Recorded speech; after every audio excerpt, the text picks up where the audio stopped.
দিন কয়েক আগে সাকিব আল হাসানের নাম জড়িয়েছে হত্যা মামলায়, যা নিয়ে পক্ষে বিপক্ষে অনেক বিতর্ক হচ্ছে।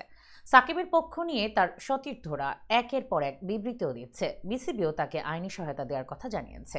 এবার জাতীয় সংসদের সাবেক সদস্য ও জাতীয় দলের সাবেক অধিনায়ক সাকিবের আয়কর হিসাব দুর্নীতির অভিযোগ তদন্ত ও মামলার জন্য দুর্নীতি দমন কমিশনে আবেদন করা হয়েছে। বুধবার ব্যারিস্টার মিলহানুর রহমান নাওমি এই আবেদন করেন। দুদকের চেয়ারম্যান বরাবর করা আবেদনে বলা হয়েছে, সাবেক সংসদ সদস্য দুর্নীতিবাজ সাকিব আল হাসান এবং তার স্বার্থ সংশ্লিষ্ট ব্যক্তি এবং প্রতিষ্ঠান কর্তৃক অপরাধলব্ধ আয় এবং উহার স্থানান্তর, হস্তান্তর ও রূপান্তর মাধ্যমে মানি লন্ডারিং অপরাধ সংগঠন তৎসহ জ্ঞাত আয় বহির্ভূত সম্পদ অর্জন সংক্রান্ত দুর্নীতি ও মানি লন্ডারিং অপরাধের তদন্ত, অনুসন্ধান ও মামলা দায়ের সহ প্রয়োজনীয় আইনানুগ ব্যবস্থা গ্রহণের প্রার্থনা। আবেদনপত্রে বিভিন্ন সময় গণমাধ্যমে আসা সাকিবের বিরুদ্ধে অভিযোগগুলোর তদন্তের অনুরোধ জানানো হয়েছে।